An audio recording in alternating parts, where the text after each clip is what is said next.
Our next guest of the day is connecting with us from Texas. She is Dr. Latoya Maynard, and she joins us to share details on her journey to becoming an emergency physician. Welcome back to Good Morning, SKN. Indeed, welcome.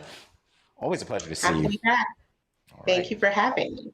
You're welcome. Well, it's always great to talk with you. And well, now we're getting into your medical practice. Before we get into that, though, we're going to talk about where you were born. You were born in Nevis, raised in St. Kitts, and I was asking you to tell us about how your upbringing impacted your love for medicine. Well, being from the Caribbean, and especially St. Kitts, those who do well in school are pushed towards certain professions.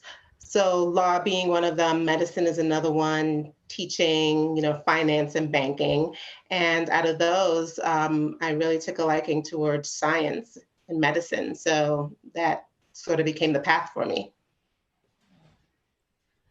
I also noticed that you had the opportunity to begin university at 15 years old. What was that experience like? It actually wasn't too bad because once I got to MIT, we were kind of sheltered. The campus was pretty much protected and separated from the rest of the city. And the faculty did a really good job of sheltering us and protecting us. So, it wasn't really like I was out in the real world at 15. I was just studying and living on campus. So it wasn't too bad, and it wasn't a big adjustment for me. I love the way you say that, though. You weren't out in the real world at 15. Come on, really? I mean, this is a great accomplishment. Honestly, I know that you've made your mom really proud. So what made you decide on emergency medicine? I think it was pretty much lifestyle. I kind of wanted to keep my personal life and professional life separate. And it's kind of hard to do that when you're doing specialties that require you to be on call. For example, orthopedic surgery, general medicine, pediatrics, et cetera. You're going to be on call once every 5 days, once every 7 days. So with emergency medicine, you go in, you do your 12 hours shift, sometimes 24 hours, because I actually work 24-hour shifts now. And once I'm off the clock, I'm off the clock. So it's easy for me to keep my personal and business life separate that way. So that's why I chose emergency medicine. You mentioned 24 hours. So you can work from 7 today until 7 tomorrow? Yeah, I work from 6 a.m. to 6 a.m. the next morning. Is there sleep anywhere in between there? It depends on where you work. If you work at a low-level facility where you're not seeing that many patients in 24 hours, you can sleep a good amount. If you're working at a busier place, you cannot. Some places are way too busy that you cannot do 24 hours because you will absolutely not get enough sleep. And then when you're not sleeping enough, then of course medical mistakes can be made. So it depends on the type of facility that you're working. But now that we're dealing with the flu season and it's getting busier, it's getting much more difficult to get a little bit of rest. I might be able to get 30 minutes, maybe twice in a shift. So it's become tough now that the cold and flu season is here. Well, I have to say, you've gone to many different places. You've worked in many different places. One of the most interesting ones for me would be Abu Dhabi. Yes. All right, tell us about that. So I did residency in Los Angeles, and I worked there for approximately 7 years after residency. California and especially LA is extremely expensive. And I kind of wanted to find a place where it wouldn't be as expensive for me to, sustain my lifestyle. And I wanted to live in a place that was a little bit more conservative. And, Abu Dhabi became an option. So I was able to work with a recruiting agency and work at the military hospital in Abu Dhabi. What were some of the takeaways from that experience? It's definitely a cultural shock, but it's also important to note that your experience is determined by where you decide to live and the persons that you decide to surround yourself with. So if you are living completely as an expat and you're surrounding yourself with other expats, your experience is going to be completely different from someone who decides to live amongst the locals. And we decided to live amongst the locals. So we were in a very, very diverse community. We were actually the only quote unquote Westerners there. So the only, I guess at that time they considered me American, but the only Americans living in that compound of perhaps 7 or 8 families. One of our neighbors were from Pakistan. Another one was a local Emirati to Abu Dhabi, and some other Middle Eastern countries. So we were the only Westerners there, and we kind of got a more intimate glimpse of the life in the Middle East. Nice. What about the food? The food is always great whenever you travel, because it's such a cosmopolitan country where so many people have moved in, so many people have migrated to that country. You get a diverse experience in terms of food, culture. So the food was great. We got to experience multiple different types of dishes. Oh, nice. I'm just curious to know if that's something that you would do again. Would you ever consider going back there, even for a short stint? To vacation, yes. To live again, no. All right, that's a short answer. The culture is just completely different there. And as an American woman, it's much more conservative than you would expect it to be. Yeah. I think we've heard, definitely so. Yeah. Do you have any other specialties outside of ER medicine, though, doctor? No, emergency medicine is my only specialty. So that's what I trained in after medical school. I did 3 years of residency specifically in emergency medicine. Approximately 50 years ago, up until 50 years ago, emergency rooms were being manned by, for example, general medicine doctors, family medicine doctors, maybe even some surgeons, until emergency medicine became a specialty on its own. So once emergency medicine became a specialty in the 1970s, they trended towards using emergency medicine board and certified physicians in the emergency room. And as we continue to speak on the emergency room, would you be able to elaborate on a typical day or week in the emergency room for yourself? Okay, so a 24-hour shift. Start at about 6 o'clock.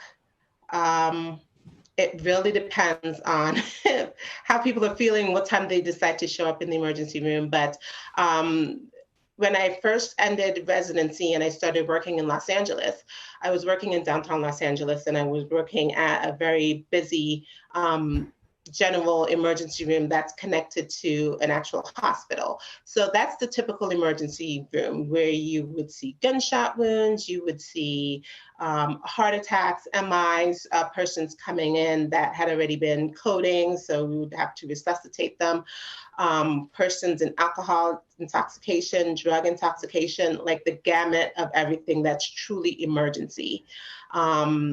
So that was my experience, of course, during residency, but also perhaps maybe 7 to 10 years after residency. And then initially, when I moved to Texas, I found out that there was a completely different way of practicing emergency medicine in terms of the setting. So in some states, hospitals and emergency rooms, they're 100% connected. In other states like Texas, maybe even Louisiana, you can have an emergency room that's not connected to a hospital. So it's called a standalone emergency room. It has full emergency room capabilities. So you can do x-rays, you can do CT scans, ultrasound if you need it, would need to be called in. Some emergency rooms that are standalone do have 24/7 ultrasound. But anything that you would typically need to get done in an emergency room, you can get it done. If a patient would then need to be admitted to the hospital, then if you're in a standalone emergency room, you would require them to be transported via ambulance to one of the facilities that you're connected with. So in those types of settings, you don't get to see the serious emergencies because the serious emergencies would need to go to a hospital-based emergency room. Of course, you still would need to be prepared and ready in the case if an emergency were to come in. For example, I think my ER had a gunshot wound to the neck just a couple of days ago. But that's not usually typical because if an ambulance were to be called, they would take them to a hospital-based emergency room because at a standalone ER, the only people that are really working would be myself as an emergency physician, maybe one nurse, one tech. There's no respiratory therapist there to assist if the patient needs to be intubated or bagged, meaning a tube down the throat and breathing for them. We would have an X-ray tech. But that's about it. So if someone comes in with a gunshot wound to the abdomen, I can't call surgery downstairs and say, come and help me. If someone has a tonsillar abscess or something like that, and I need an ear, nose, and throat doctor to come down and assist me, there's no one there to help. So if someone were to call 911 and they had a true emergency that would need backup specialties, then they know to take them directly to a hospital-based emergency room. So I would get the simpler things like chest pain, which could end up being an acute MI. And in that case, it would transfer them to the hospital. Again, a lot of colds, flus, a lot of belly pains that may or may not be surgical. So we do get some serious things, but the emergent things that would need specialization help, we don't typically get. Dr. Maynard, what advice would you give to persons who would love to pursue a career in emergency medicine? Well, I guess I would say that emergency medicine is great for, the free living type of personalities, the ones who don't really want to be tied down to anything in specific. So emergency medicine, we kind of like, we're the jack of all trades, master of none, where we know a little bit about everything. So if you are interested in, you kind of have to be willing to do some pediatrics, be willing to do some medicines, a little bit of surgery, procedures, etc. So of course, if you're interested in biology, chemistry, then it's a great option for you. First, you would have to do the prerequisites for college.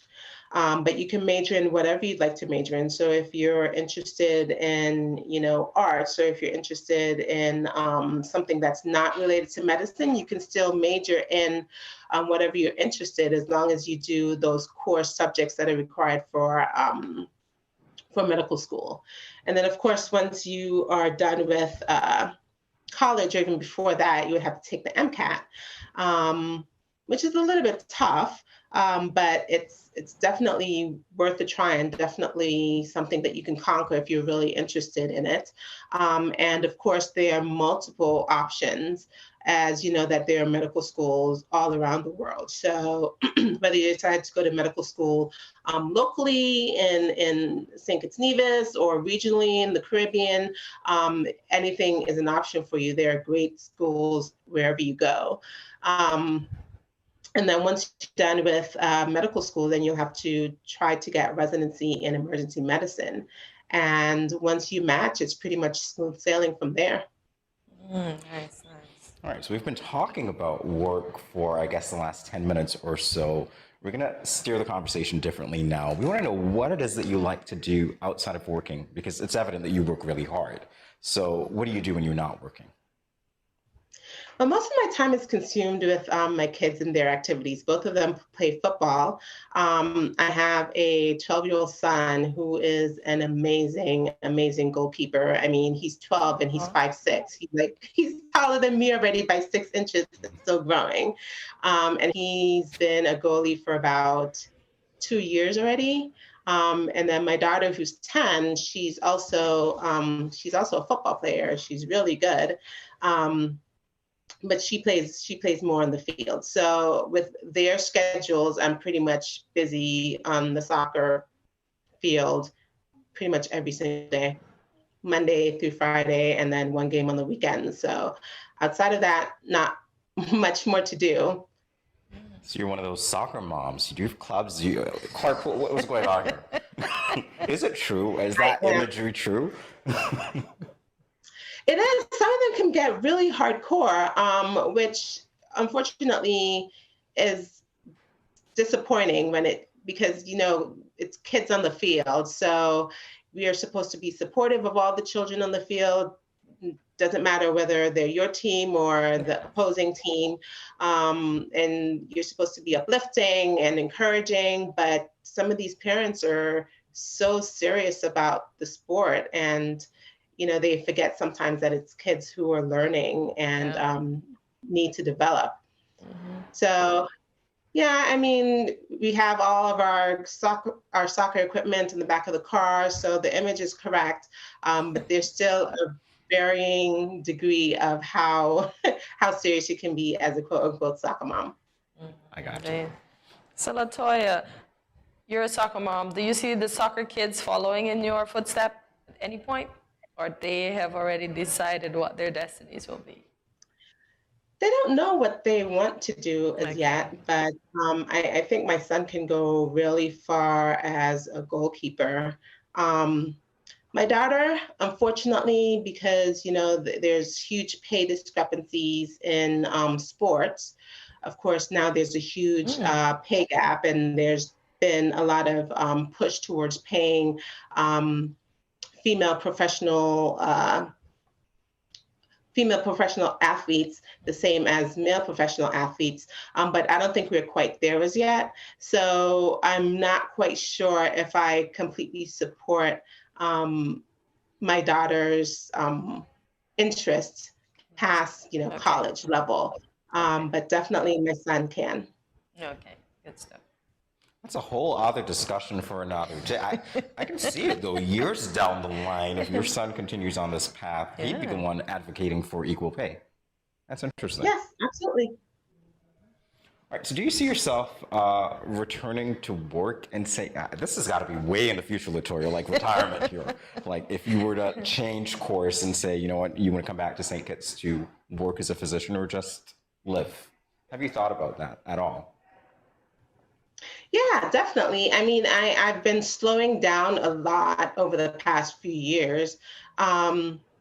So as mentioned, I went from a really crazy emergency medicine setting with hospitals that are really busy, and then I've slowed down somewhat over the past 8 years or so. Of course, kids would need to be out of the house, college, and then maybe at that point I'll be able to slow down a little bit more and work in St. Kitts if possible. So that's a possibility depending on, where I am in my lifetime, but I have definitely considered it. All right, good to know. And good to know. Definitely looking forward to seeing you in the flesh if you book those tickets and you return in December. Gotta come by.